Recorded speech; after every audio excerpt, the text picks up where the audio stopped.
Well, hey there. I'm looking back over my shoulder.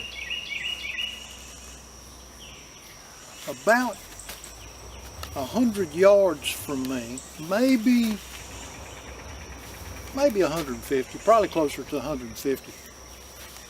There's a nice deer standing in a little clearing. And I get distracted by stuff like that. I want to take a couple of minutes this morning just to talk about choppers, slicers, and splitters. And this is my approach to this category of tools. Now, I realize that the bushcraft community is well divided over issues related to these items. And I don't want to do anything to exacerbate an already bad situation. I simply want to communicate what I use on a regular basis, what works for me in the outdoors. Now, we live in the woods. We live in the woods, we're surrounded by woods. Civilization is not too far away. In fact, it's relatively close. But and you'll hear sounds of civilization a lot of times on these videos that I had to stop once this morning because of a train. There's a track a quarter of a mile away, and that doesn't bother us as a daily thing. But if you're doing something like trying to make a video and you've got a train rumbling through, it's kind of noisy. And there's a school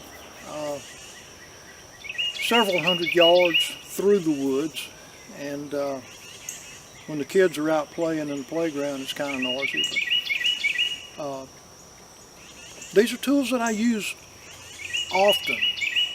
Working with this category, these categories of tools is not something that's a hobby. It's not a hobby craft. It's a lifestyle thing. And the first area has to do with the choppers. And one of my favorite choppers is this little family heirloom that's been handed down to me, came down to me through my mother's line. And I don't know how old it is. It's fairly ancient. And when I found it, it was laying on a concrete floor, wasting away. The handle was gone out of it. And I picked it up and I cleaned it up. I found a handle that I had to do a lot of work on to get it to fit the hatchet head. This is actually a small hewing hatchet.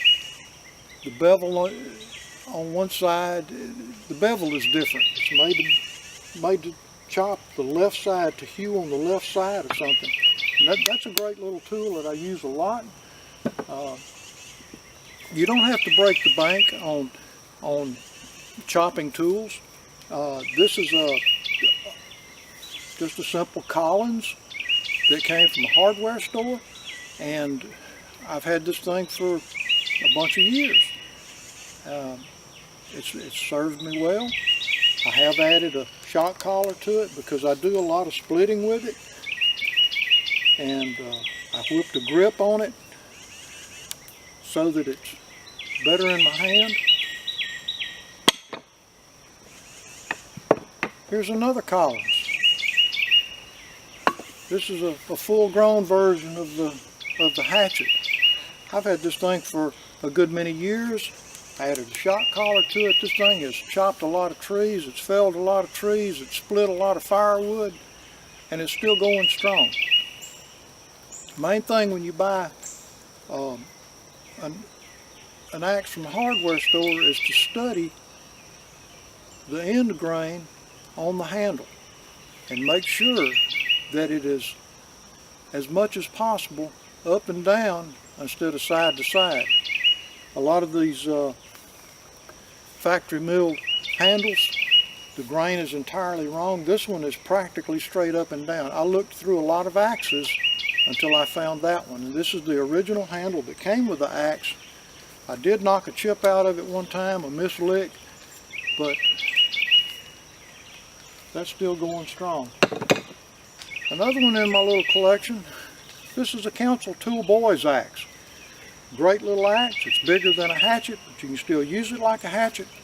Or if you've got more serious work to do, you can get a good grip on that handle and you can do some serious chopping with it. The only problem that I've had with it was it had an aluminum wedge, and after a little bit of use, that axe head started to slide on the handle. So I took the head off, took that aluminum wedge out, I put a wooden wedge in it, drove 2 metal wedges in, and it's been going strong ever since. I think I paid $35 for that little axe, and it's got a lot of life left in it. And maybe one day these 2 little grandboys that live here on the hill will be using it. Now, slicers. Smartest blade I've ever bought was that little Mora knife. I use this every day. People have different criteria, what they expect out of a knife. I like something that fits comfortably in my hand, something that I can get to in a hurry. And I use this knife every day, whether it's whittling a toothpick, whether it's peeling a potato, whether it's cutting meat to go in the skillet. This is a great multi-purpose utility knife. And now, here's a question, that should you baton a knife or should you not baton a knife? I'm not going to answer that question because there's a lot of divisiveness about that issue, and I like to avoid things that are divisive as much as possible. And what I'll do is simply say that I do baton, but I don't use my knife to process fuel wood for my fire. Now, the extent that I'll baton this knife is in just processing some kindling, maybe some little kindling sticks.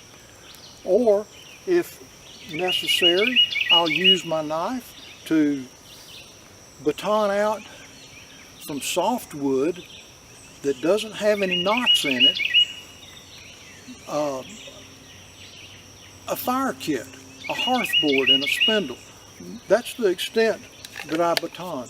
If I've got to do some heavier splitting, what I do is I use a little kindling froe that I made on my forge. I took a piece of 5/16 square stock and went to work with a hammer on the anvil, and I turned an eye in it, which at the time I thought was a good idea, but with a kindling froe, unlike a full-grown froe, you're not trying to, I'm trying to think of the word, but it's not there, but you're not using pressure to control the split, like as if you were making shingles, something like that, or riving, that's the word, riving a board out of a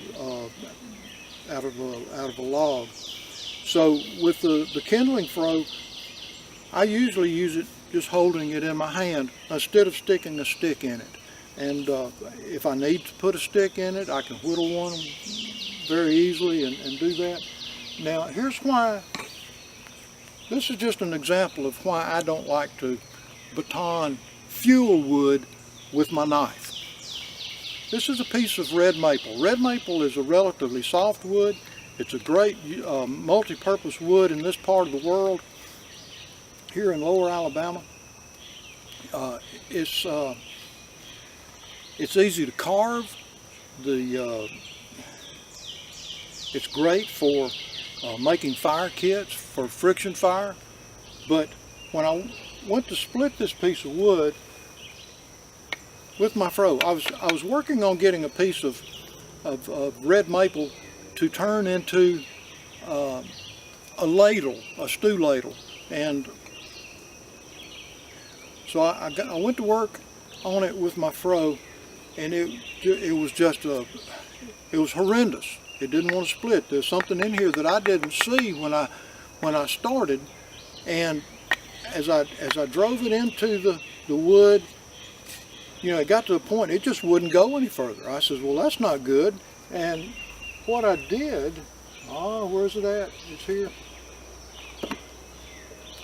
Rather than continuing to try to beat that steel through there, I made a wooden wedge, tapped it in so that I could get my fro out, continued to drive that wooden wedge until it split out.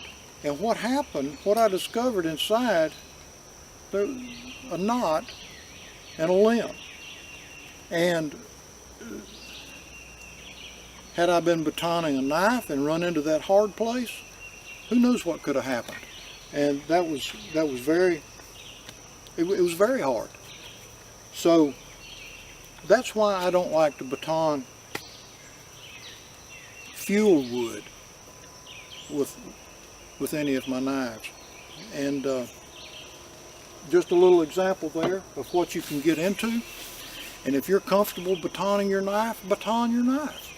If you're not comfortable batoning your knife, there are other ways to go about accomplishing that same purpose of splitting wood.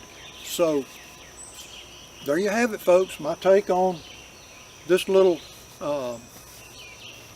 area of tools. Like I said earlier in this video, these are tools that I use regularly. I'm not an occasional bushcraft hobbyist. I live in the woods. Shirley and I live in the woods.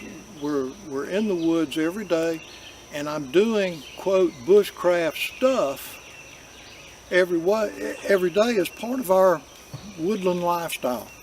And hope this was beneficial. I hope you enjoyed the video, and appreciate your comments. I appreciate you subscribing, and we'll see you on the next one.